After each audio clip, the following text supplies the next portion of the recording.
Assalamualaikum warahmatullahi wabarakatuh. Mari klik subscribe di channel ini dan aktifkan tanda loncengnya untuk mendapatkan update pemberitahuan di video berikutnya.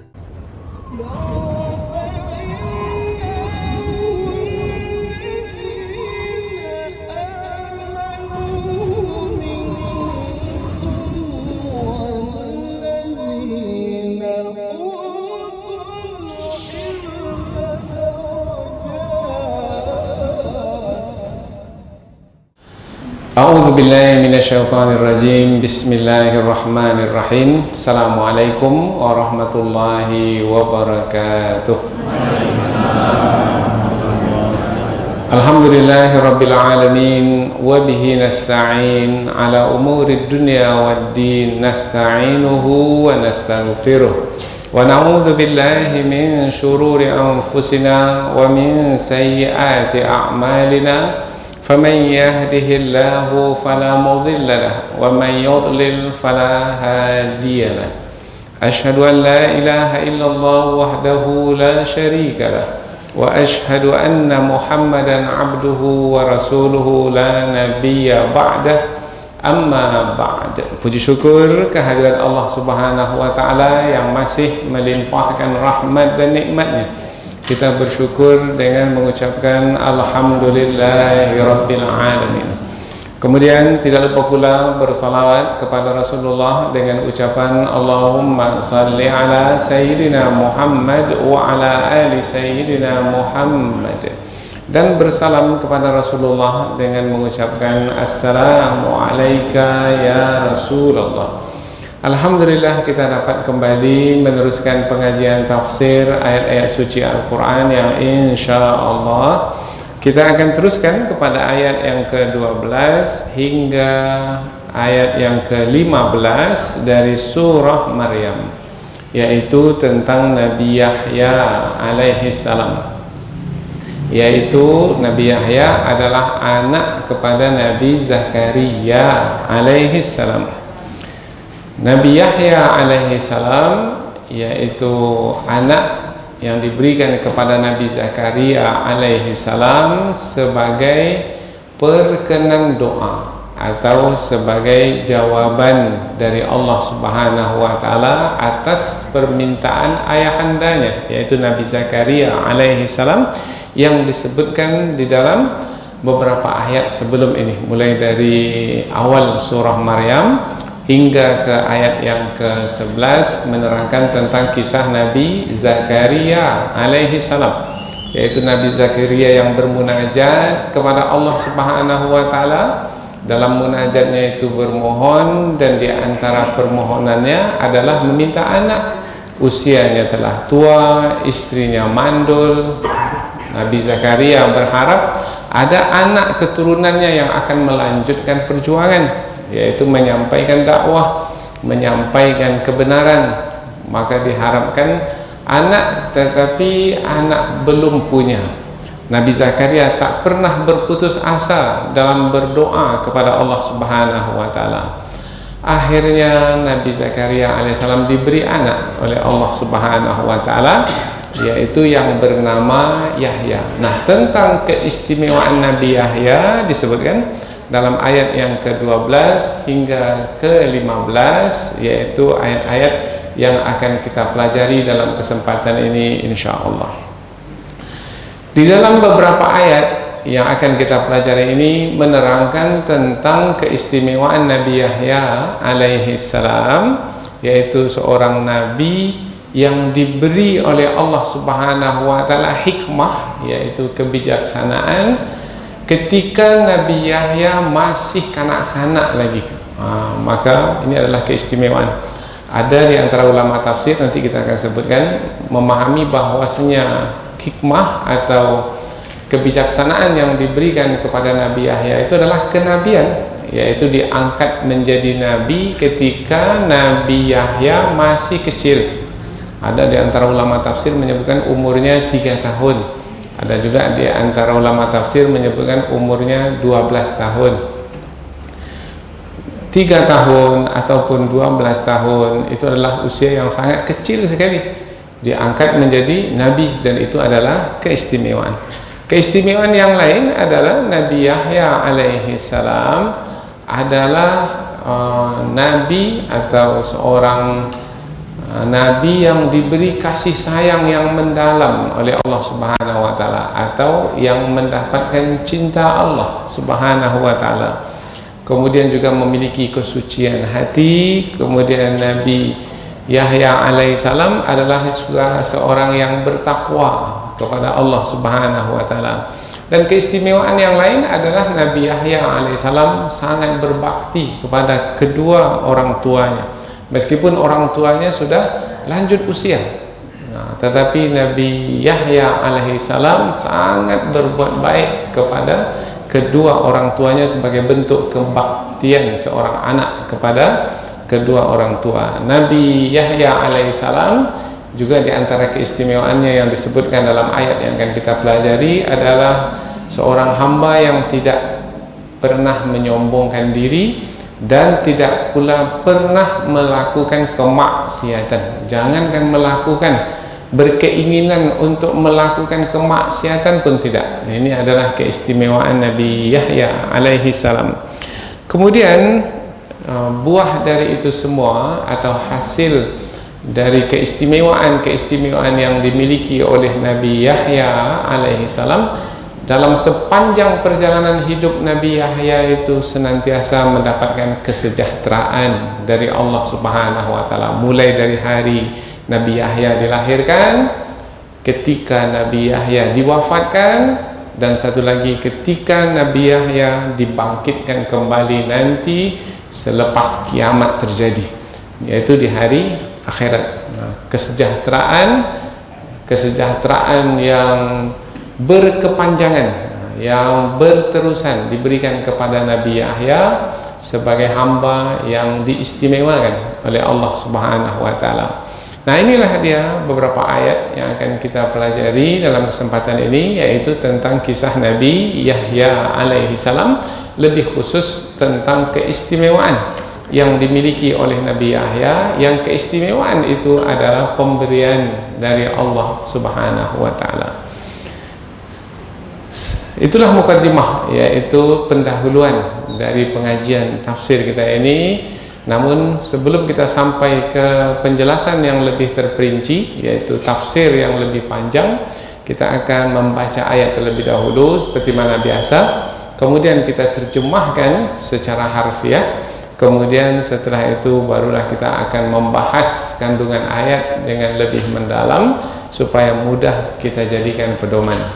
Allah Subhanahu wa taala berfirman, A'udzu billahi minasyaitonir rajim. Bismillahirrahmanirrahim.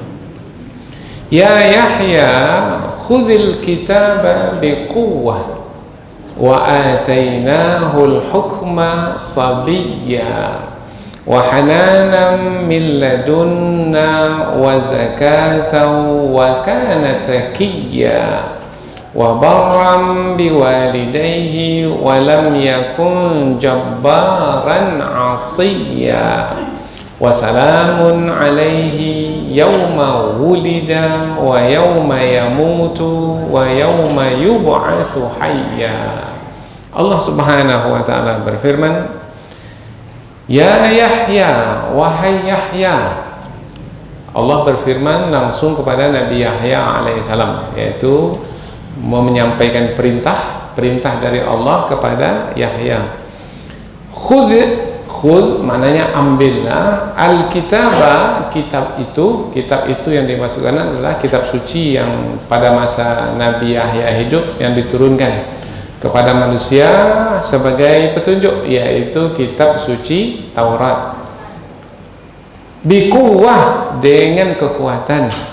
Wa atainahu, dan kami berikan kepadanya, kepada Nabi Yahya, al-hukma, hikmah, sabiyya, ketika masih kanak-kanak. Nah, kita baca dari awal ayat. Wahai Yahya, ambillah kitab itu dengan kekuatan, dan kami berikan kepadanya hikmah ketika ia masih kanak-kanak. Allah Subhanahu wa taala lanjutkan firman-Nya, wa hananan, dan rasa kasih sayang yang mendalam, min ladunna, dari sisi kami. Kepada siapa? Kepada Nabi Yahya alaihi salam. Wa zakatan, dan kesucian jiwa diberikan kepada Nabi Yahya. Wa kana taqiyya, dan adalah dia seorang yang bertakwa. Sudah berapa disebutkan itu? Pertama, diberi hikmah ketika masih kanak-kanak. Yang kedua, rasa kasih sayang yang mendalam dari sisi Allah untuk Nabi Yahya. Yang ketiga, kesucian jiwa. Yang keempat, sebagai hamba yang bertakwa. Berikutnya lagi, wa barram biwalidayhi, dan sangat berbakti kepada kedua orang tuanya. Walam yakun jabbaran, dan tidaklah dia Nabi Yahya itu seorang yang menyombongkan diri. Asiyya, lagi durhaka. Durhaka maknanya yang melakukan pelanggaran, yang melakukan kemaksiatan.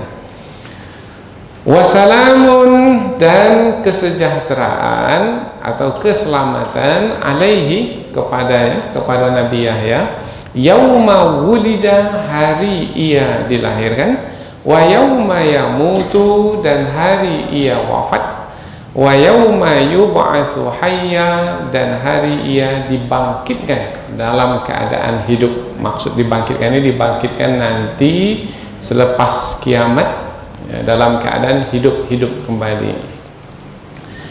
Kita baca, dan diberikan juga kepada Nabi Yahya rasa kasih sayang yang mendalam dari sisi kami, dan juga kesucian hati, dan adalah ia seorang yang bertakwa, dan adalah dia berbakti kepada kedua orang tuanya, dan tidaklah ia seorang yang menyombongkan diri lagi berbuat maksiat, lagi bukan yang atau tidak yang berbuat maksiat. Dan kesejahteraan atasnya hari ia dilahirkan, dan hari ia diwafatkan, serta hari ia dibangkitkan dalam keadaan hidup. Inilah dia beberapa ayat 12, 13, 14, 15, yaitu 4 ayat yang menerangkan tentang kisah Nabi Yahya alaihi salam. Khususnya adalah tentang keistimewaan yang Allah berikan kepada Nabi Yahya alaihi salam selepas Allah menerangkan tentang kisah Nabi Zakaria alaihi salam.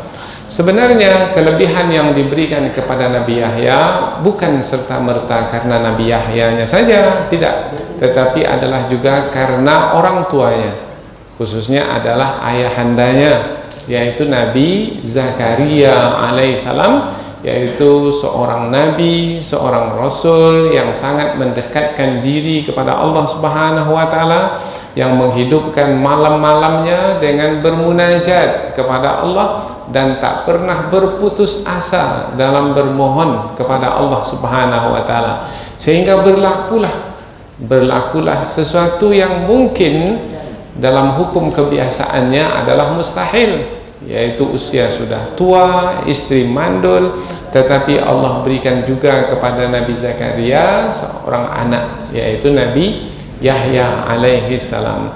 Jadi keistimewaan yang dimiliki oleh Nabi Yahya alaihi salam yang akan kita bahaskan nanti dalam 4 ayat yang akan kita pelajari adalah sebenarnya adalah juga buah dari doa orang tuanya.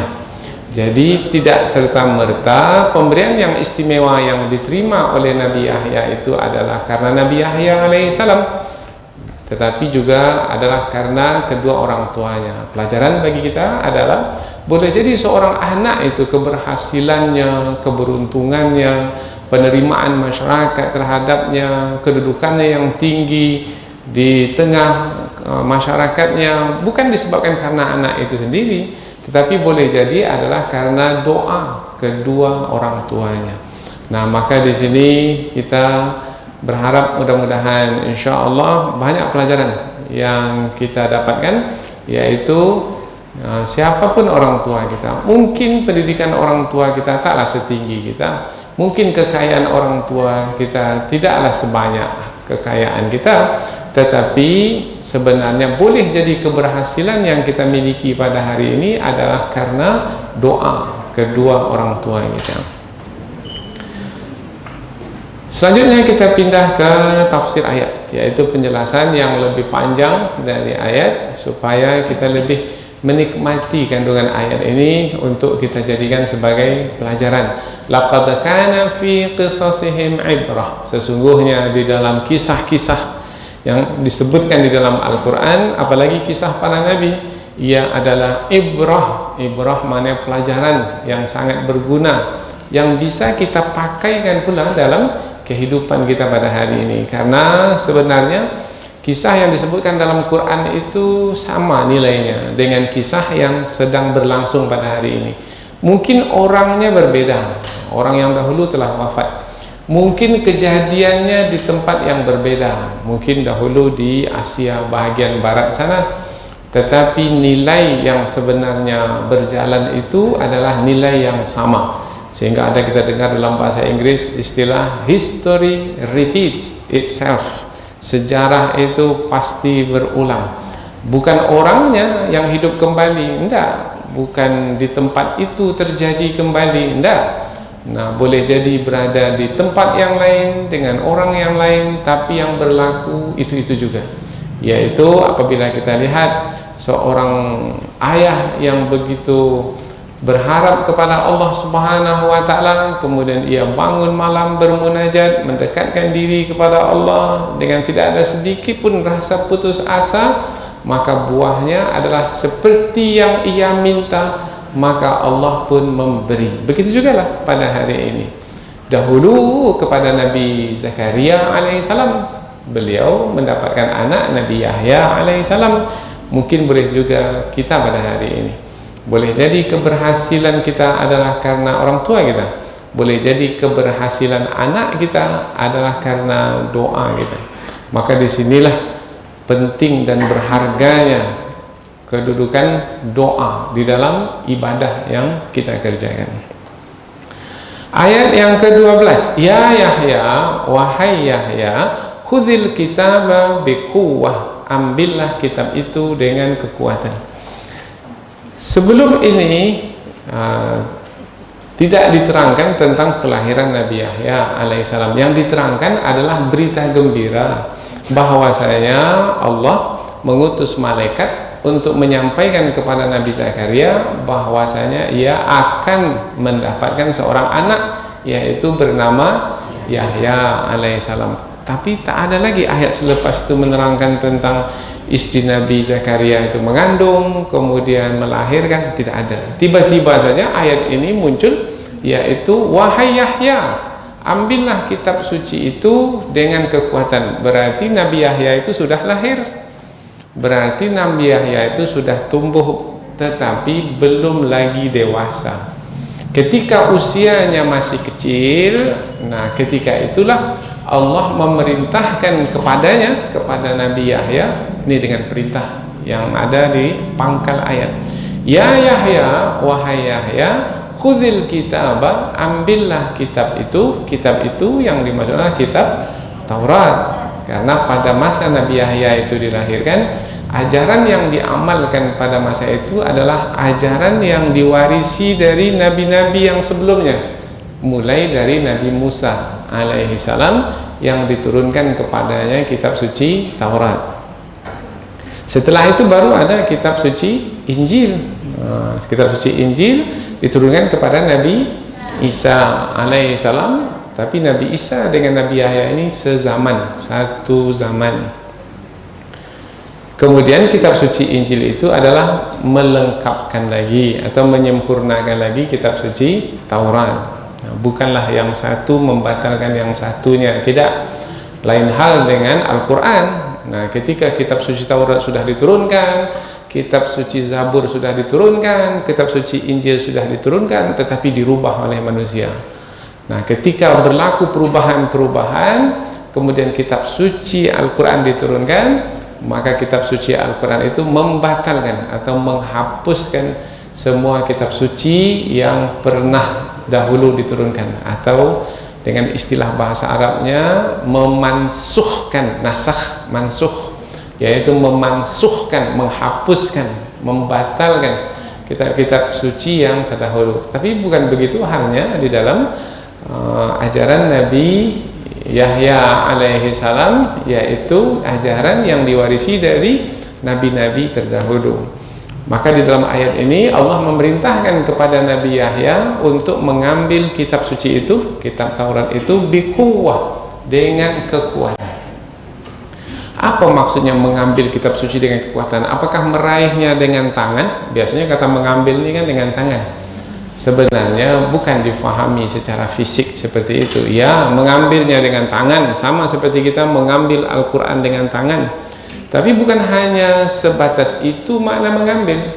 Makna mengambil itu adalah mengambil kitab suci itu, kemudian buka kitab suci itu, baca. Membaca kitab suci itu adalah juga mengambilnya untuk menjadi bacaan sebagai beribadah kepada Allah. Apakah cukup sampai di situ makna mengambil? Tidak. Memahami apa yang dibaca dari kitab suci itu adalah juga makna mengambil, yaitu mengambil pemahaman, mengambil pelajaran, mengambil pedoman dari yang difahami kitab suci. Itu makna mengambil. Kemudian satu lagi makna mengambil yang lebih lagi, yaitu mengambil kitab suci itu mengamalkan kitab suci itu dalam kehidupan. Ambil kitab suci itu untuk diikuti, untuk dipedomani. Jadi kata mengambil di situ bukan hanya membawa makna biasa fisik meraih dengan tangan, tetapi juga memahami, kemudian juga mengamalkan. Nah, apabila makna mengambil di sini adalah meraih dengan tangan, kemudian memahami dengan akal, kemudian mengamalkan dengan perbuatan, bermakna makna biquwwah dengan kekuatan badan, meraih dengan tangan, kekuatan akal fikiran, itu mengambil dengan akal fikiran untuk memahami. Jadi kekuatan akal untuk memahami, kekuatan badan meraihnya dengan tangan, kekuatan akal memahaminya dengan otak, dengan fikiran kita, dengan akal fikiran kita. Kemudian satu lagi mengamalkannya adalah dengan badan, dengan pemahaman akal, dan dengan kekuatan iman. Karena ada juga orang yang punya kekuatan badan kuat sekali, bisa berlari dan melompat, bisa membawa barang yang berat. Kemudian akal fikirannya hebat, kuat juga, karena dia lulus di sekolah dengan nilai yang tinggi, mungkin pendidikannya juga tinggi, sarjana, kemudian juga mungkin sampai PhD umpamanya, tapi kekuatan imannya bermasalah. Tahu kandungan kitab suci, tahu, tetapi tidak mengamalkannya. Maka kekuatan apa yang tak ada padanya? Kekuatan iman. Maka ketika disebut di sini wahai Yahya, ambillah kitab itu dengan kekuatan badan, kekuatan fikiran, kekuatan iman, kekuatan apa saja yang akan menjadikan kitab suci itu sebagai petunjuk di dalam hidup. Maka pelajaran pula bagi kita pada hari ini, kalau kepada Nabi Yahya dahulu ambillah kitab suci Taurat, maka kepada kita pada hari ini ambillah kitab suci Al-Quran. Ambil kitab suci Al-Quran yang ada di rak-rak itu, jangan dibiarkan saja berdebu. Nah, ambil dia dengan tangan kita, raih.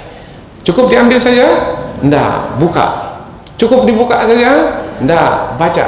Cukup dibaca saja? Enggak, difahami. Cukup difahami saja? Diamalkan. Nah, ini pelajaran dari kisah Nabi Yahya alaihissalam. Biquwwah, dengan kekuatan. Apa makna kekuatan itu? Sudah kita sebut tadi, kekuatan badan, kekuatan akal fikiran, kekuatan iman. Kekuatan itu adalah yang menggerakkan,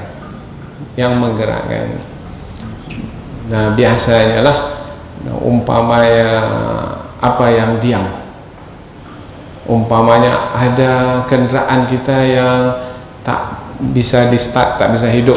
Nah, untuk menggerakkannya bagaimana? Nah, biasa didorong. Maka kita mesti punya kekuatan untuk mendorong kendaraan, sehingga kendaraan yang diam menjadi bergerak. Kalau kita tak punya kekuatan, bisa kita menggerakkannya? Enggak. Jadi kapan kita bisa menggerakkan sesuatu yang diam? Kalau kita punya kekuatan.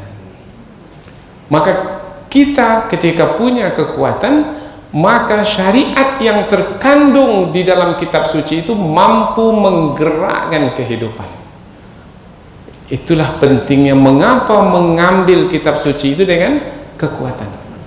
Maka orang yang tadinya malas, maka dengan menerangkan tentang kandungan kitab suci, maka orang yang malas itu kan menjadi sungguh-sungguh, yang penakut jadi berani.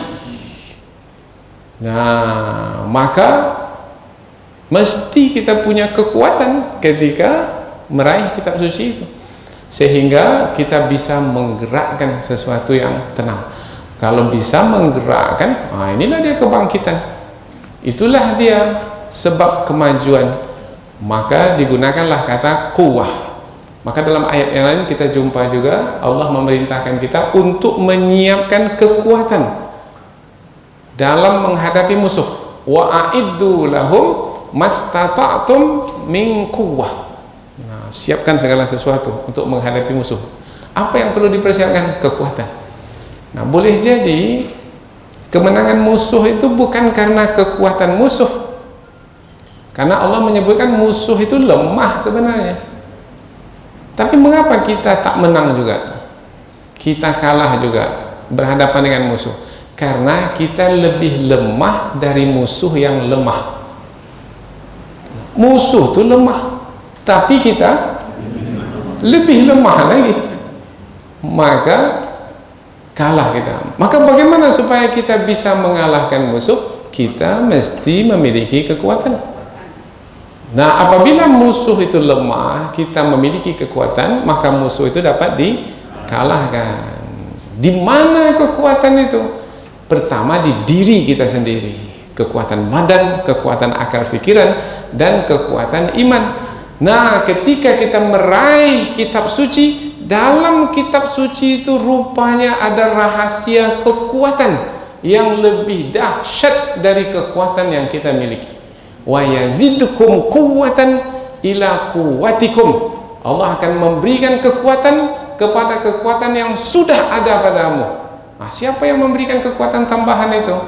Innallaha laqawiyyun aziz. Dialah Allah yang maha qawi. Qawi itu maha memiliki kekuatan, dan diberikan kekuatan kepada siapa yang dia kehendaki. La haula wala quwwata illa billah. Tidak ada daya dan kekuatan melainkan dari Allah. Karena kekuatan inilah rahasia dari kemenangan, rahasia dari kemajuan, rahasia dari keberhasilan perjuangan. Maka Allah memerintahkan Nabi Yahya untuk mengambil kitab suci dengan kekuatan. Ya Yahya, khudhil kitaba biquwwah. Nabi Yahya menjalankan perintah Allah itu, ya, karena Nabi Yahya seorang yang taat, seorang yang patuh. Maka Nabi Yahya alaihissalam diterangkanlah dalam ayat-ayat berikutnya sebagai nabi yang diberi keistimewaan oleh Allah Subhanahu wa taala. Wa atainahul hukma sabiyya. Itu pangkal ayat tadi. Sambungannya itu menerangkan lagi tentang keistimewaan Nabi Yahya alaihissalam. Kalau tadi diawali dengan perintah Allah kepada Nabi Yahya dan Nabi Yahya menjalankannya, maka keistimewaan yang didapat oleh Nabi Yahya adalah, dan kami berikan kepadanya hikmah ketika ia masih kanak-kanak. Nah, yang memberikan hikmah itu adalah Allah. Kita boleh saja berilmu dan ilmu kita luas, belum tentu lagi orang yang diberi ilmu luas mendapatkan hikmah. Karena hikmah itu pemberian Allah. Wa may yu'tal hikmah, siapa yang diberi hikmah. Nah, siapa yang diberi hikmah? Nah, siapa yang dikehendaki oleh Allah. Seperti dahulu ada seorang ayah yang diberi hikmah oleh Allah sehingga bergelar Al-Hakim dalam Al-Quran, sehingga ia menasihati anaknya dengan tepat, dengan sangat singkat, padat, bermanfaat. Nah, siapa namanya? Luqmanul Hakim. Wa may yu'tal hikmah, siapa yang diberi hikmah, faqad utiya khairan katsira. Maka hikmah itu adalah kebijaksanaan, yaitu buah dari ilmu yang luas dan mendalam, tetapi ia adalah sebagai karunia dari Allah Subhanahu wa taala.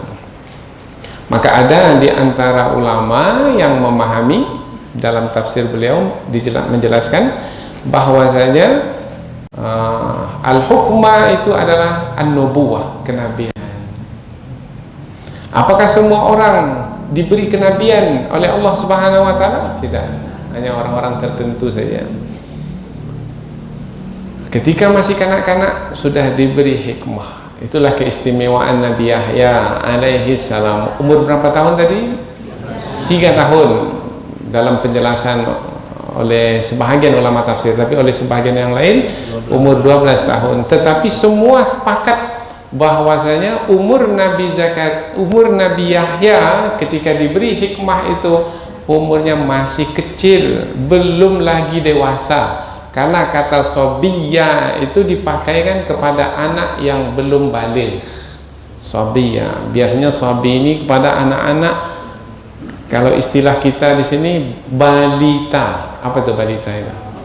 Bayi 5 tahun. Nah, itu yang berumur 5 tahun, sobi, as-sobi. Wa hananan min ladunna, dan pemberian Allah Subhanahu wa taala yang istimewa juga kepada Nabi Yahya adalah hananan. Hanan maknanya rasa kasih sayang yang mendalam. Hanan, biasanya ada orang yang menyuruh Allah, ya Hanan, ya Mannan. Ya Hanan maknanya wahai Allah yang memiliki rasa kasih sayang yang mendalam, sayangilah kami. Biasanya kalau kita bersalah atau memiliki dosa, kita pasti takut akan disiksa. Mana kita mau disiksa? Maka kita meminta Allah Subhanahu wa taala yang memiliki kasih sayang yang mendalam untuk menghapuskan dosa kita sehingga tidak menyiksa kita. Ya Hanan, ya Mannan, yang maha memberi pemberian. Nah, biasanya siapa yang memiliki rasa kasih sayang yang mendalam itu? Ibu kepada anaknya. Hanan, ibu itu sangat memiliki kasih sayang kepada anaknya. Kalau anak itu menangis ya terus tengah malam tak dapat tidur, ibu itu pun juga tidak tidur dan ikut pula menangis. Nah, mengapa sampai demikian? Karena kasih sayang yang sangat mendalam. Maka ada yang memahami bahwasanya al-Hannan itu adalah al-mahabbah, yaitu cinta, cinta kasih. Seperti cinta kasih seorang ibu kepada anaknya, maka Allah Subhanahu wa taala memiliki rasa kasih sayang yang mendalam kepada Nabi Yahya alaihi salam. Kalau tadi dikatakan Hanan itu mahabbah atau cinta kasih dari seorang ibu kepada anaknya, kira-kira kalau kaitannya dengan Nabi Yahya itu apa ya? Ingat, Nabi Yahya itu ketika ia dilahirkan, ibunya bagaimana? Sudah tua sekali. Ayahnya juga sudah tua sekali. Sama tidak orang tua yang masih muda dengan orang tua yang sudah lanjut usia di dalam mengasuh atau menjaga anak? Tak sama. Pastilah yang lanjut usia itu memiliki keterbatasan.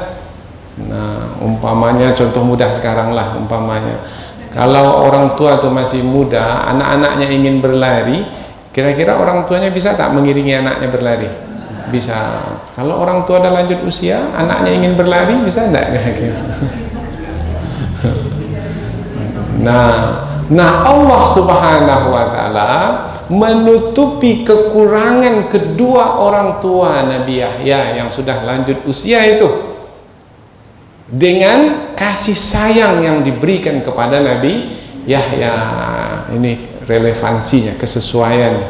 Berarti itu adalah keistimewaan. Apa yang dihajatkan oleh Nabi Yahya langsung diberikan oleh Allah Subhanahu wa taala yang semestinya bisa dia dapatkan dari kedua orang tuanya, tetapi Allah langsung memberinya, sehingga Nabi Yahya mendapatkan kasih sayang yang lebih sempurna lagi berbanding anak-anak lain yang mendapatkannya dari kedua orang tua mereka.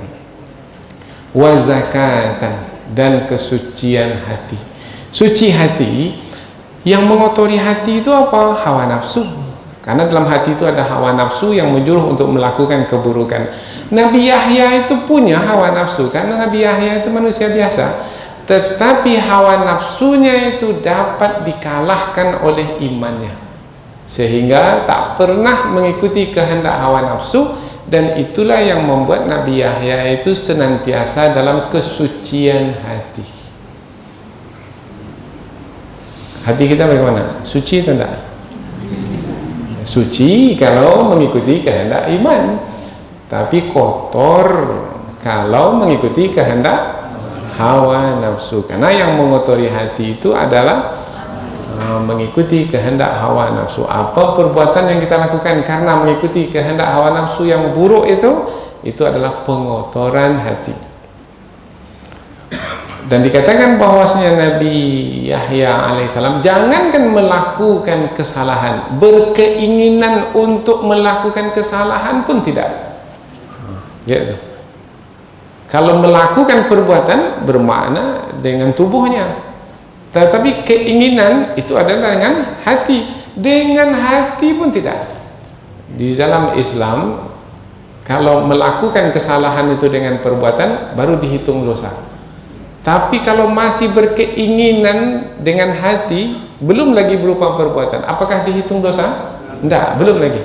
Nabi Yahya alaihissalam dengan hati pun tidak. Siapa yang kira-kira seperti Nabi Yahya itu? Namanya ada Yahya, namanya. Nama ada. Tetapi apakah keistimewaan yang dimilikinya seperti Nabi Yahya?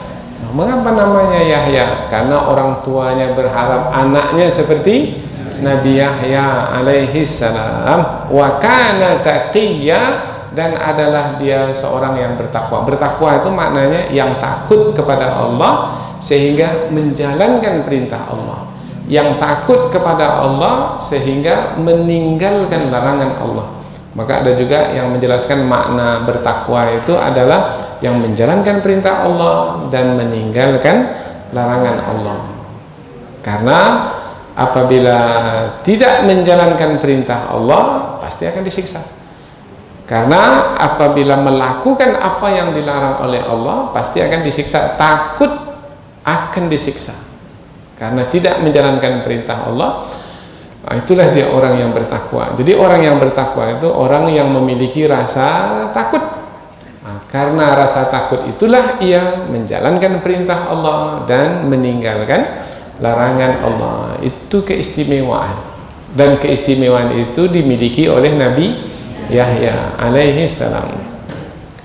Kelebihan yang lain adalah wabarram biwalidayhi, dan berbuat baik kepada kedua orang tuanya. Barran, berbuat baik. Ada juga yang menerjemahkan barran ini berbakti kepada kedua orang tuanya. Sebenarnya kalau kita bahas dari sisi tafsir, barran ini asal katanya barra, maknanya itu adalah shadaqah, jujur. Jadi orang yang berbakti kepada kedua orang tua adalah orang yang jujur dalam beriman kepada Allah untuk berbuat baik kepada orang tua. Maka orang yang berbuat baik kepada kedua orang tua bukan karena apa yang ia terima dari kedua orang tuanya, tidak, tetapi karena keimanannya kepada Allah. Karena ada anak ketika ia menerima sesuatu dari orang tuanya, dia berbuat baik pada orang tuanya. Tapi ketika dia tak dapat lagi apa yang ia terima dari orang tuanya, berhenti dia berbuat baik pada kedua orang tuanya. Yaitu tidak berbakti kepada orang tua, tidak membuktikan kejujurannya sebagai orang yang beriman kepada Allah dalam berbuat baik kepada kedua orang tua. Dulu ketika orang tuanya sehat, Nah, dia berbakti kepada kedua orang tua.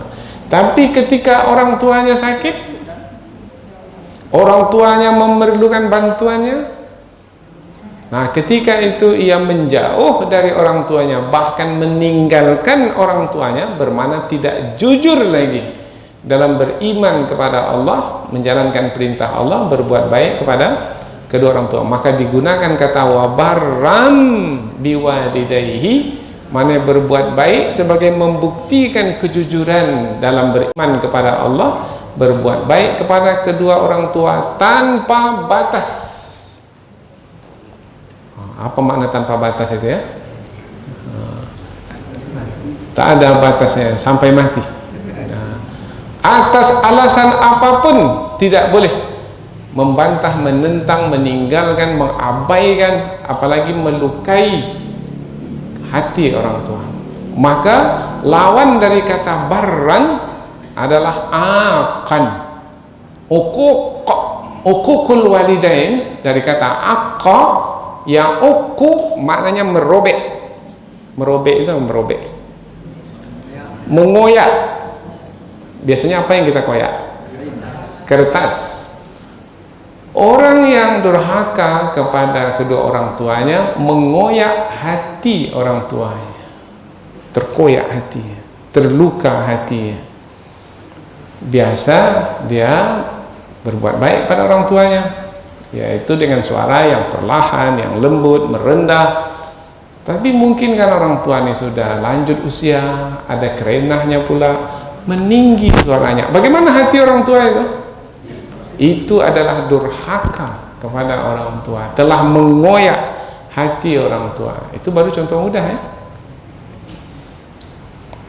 Ketika orang tua itu sudah lanjut usia, orang tua itu ingin anaknya itu mengunjunginya, melihatnya, kemudian dia bercerita, saling mencurahkan isi hatinya. Dinanti-nanti anak tak datang-datang. Kira-kira bagaimana hati orang tua? Sedih sekali. Itu adalah akan liwalidayhi. Bukan setahun, 2 tahun, 15 tahun.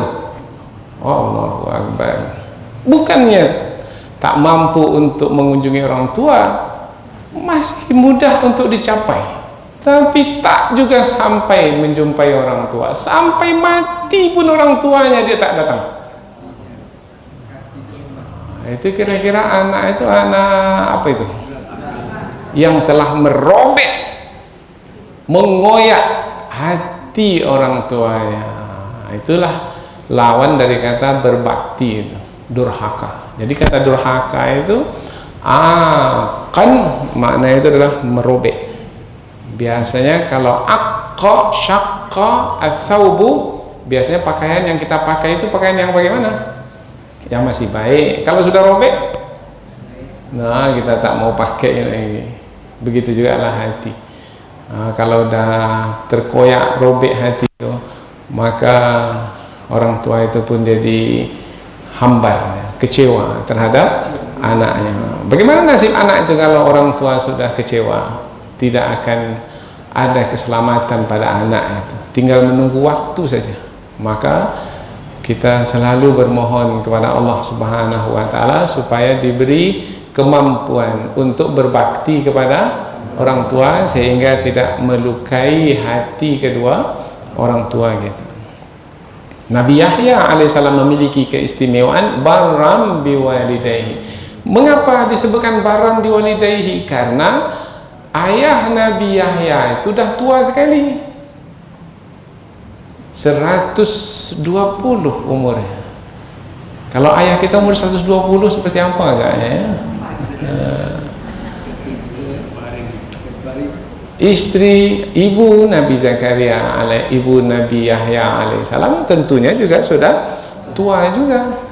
Tapi meskipun demikian, tak banyak mungkin yang didapatkan oleh Nabi Yahya dari orang tuanya seperti anak-anak lain dari orang tua mereka.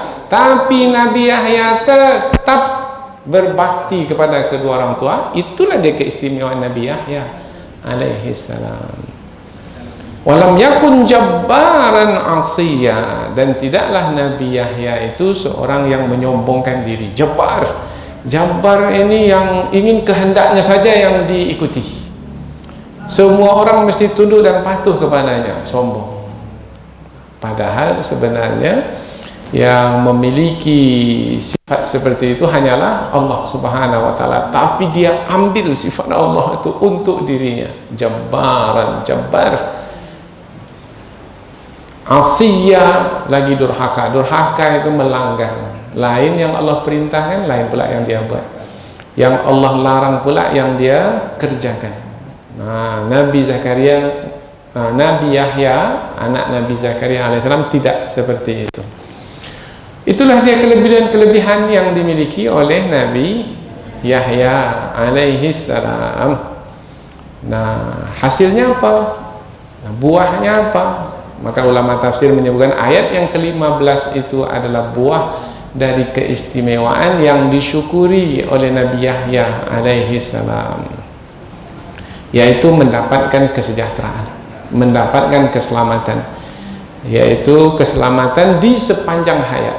Nah, kata di sepanjang hayat ini disebut dalam 3 penyebutan, yaitu sepanjang hayat, ketika lahir, ketika mati, ketika dibangkitkan kembali untuk hidup di hari akhirat.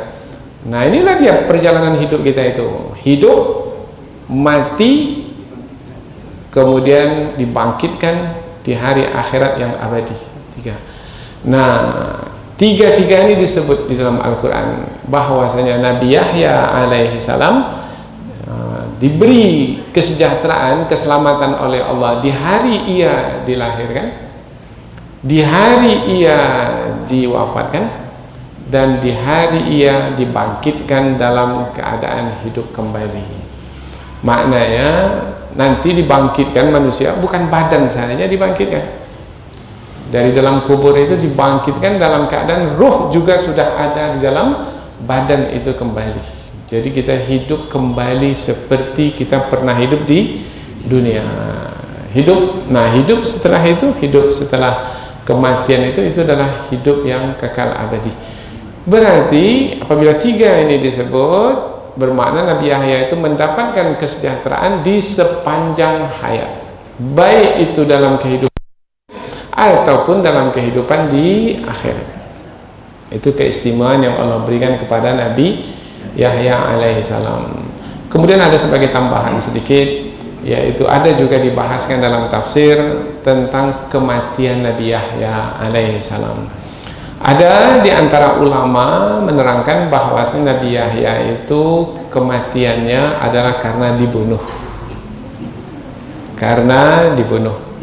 Ini juga disebutkan oleh Imam Ibnu Katsir dalam tafsir beliau, juga disebutkan oleh Imam At-Tabari dalam tafsir beliau, dan juga beberapa ulama tafsir lainnya. Tetapi Imam Ibnu Katsir setelah menerangkan tentang teks yang berkaitan dengan kematian Nabi Yahya menyebutkan bahwasanya riwayat tentang kematian Nabi Yahya itu dibunuh, riwayatnya itu adalah lemah. Artinya lemah dalam posisi kita mempercayainya tidak, kemudian menolaknya pun tidak, dan berarti tidaklah penting bagi kita tentang seperti apa kematian Nabi Yahya itu, apakah ia dibunuh atau wafat biasa. Itu tidaklah penting. Yang penting apa? Yang penting adalah pada masa Nabi Yahya wafat, Nabi Yahya diberi kesejahteraan. Mungkin tinggal satu persoalan, yaitu kalau Nabi Yahya wafat dalam keadaan dibunuh, apakah itu disebut kesejahteraan? Darahnya tertumpah, apakah disebut kesejahteraan? Apakah disebut keselamatan? Maka ulama tafsir menjelaskan, andaikan Nabi Yahya itu wafatnya terbunuh pun juga tetap disebut kesejahteraan, karena Allah yang menyebutkannya sebagai yang mendapatkan kesejahteraan pada hari ia diwafatkan. Wa yauma yamut, karena sebenarnya kesejahteraan itu bukan dilihat dengan apa yang disaksikan oleh mata, tetapi apa yang sebenarnya berlaku. Kalau kewafatan itu adalah sebagai syuhada, Orang-orang yang mati itu adalah sebagai syuhada, orang-orang yang mati syahid, mati di jalan Allah, maka itu adalah kesejahteraan. Karena sebenarnya orang yang mati syahid itu sebenarnya tidak mati. Itu Allah sendiri yang menyebutkan dalam Al-Quran. Jangan kamu mengira orang yang mati di jalan Allah itu adalah mati. Mereka itu adalah hidup dan mereka diberi rezeki di sisi Allah. Kalau mereka itu hidup dengan dibunuh, hidup dengan dibunuh dan diberi rezeki, bermakna kesejahteraan atau bukan? Itu dia. Itu penjelasan ulama. Andaikan riwayat yang menerangkan tentang Nabi Yahya itu dibunuh yang kita terima tidak bertentangan dengan ayat yang kita pelajari ini, karena mati sebagai syahid itu adalah juga kesejahteraan dari sisi Allah Subhanahu wa taala. Inilah dia 4 ayat tentang Nabi Yahya alaihissalam yang menerangkan tentang keistimewaannya, dan jangan sampai di situ, sambungkan dengan kisah sebelumnya. Ia adalah buah dari munajat ayahandanya Nabi Zakaria alaihissalam. Mudah-mudahan apa yang kita pelajari ini ada manfaatnya insyaallah. Subhanakallahumma wa bihamdika asyhadu an la ilaha illa anta wa astaghfiruka wa atubu ilaik. Wassalamualaikum warahmatullahi wabarakatuh.